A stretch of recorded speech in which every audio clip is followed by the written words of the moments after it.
Now coming to the Eid, اللہ اکبر. عید ایک بہت بڑا تحفہ ہے اللہ کی طرف سے.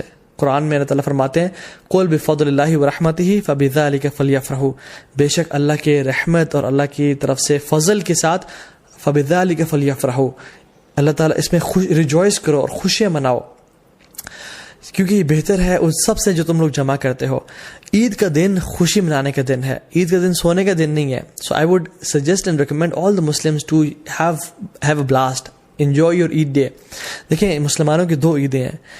ایک عید، the first Eid comes after the best 10 nights of Ramadan, and the second Eid comes after the best 10 days of Dhul Hijjah. The first Eid comes after the month of fasting, and the second Eid comes after the month of Hajj and Ibadat. The first Eid comes after the best night, which is the night of Laylatul Qadr, and the second Eid comes after the best day, which is the Yawm al-Arafah.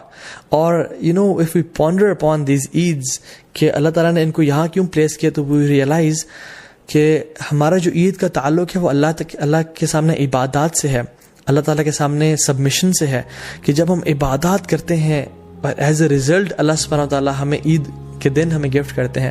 تو عید کی جو اصل essence ہے نا وہ یہ ہے کہ اللہ تعالیٰ کو راضی کیا جائے اور اللہ تعالیٰ کے سامنے سر جھکایا جائے، اور اپنی اصل زندگی کا جو پرپز ہے وَمَا خَلَقْتُ الْجِنَّ وَالْإِنسَ إِلَّا لِيَعْبُدُونَ، ہم نے انسانوں اور جنات کو اپنی عبادت کے لیے پیدا کیا.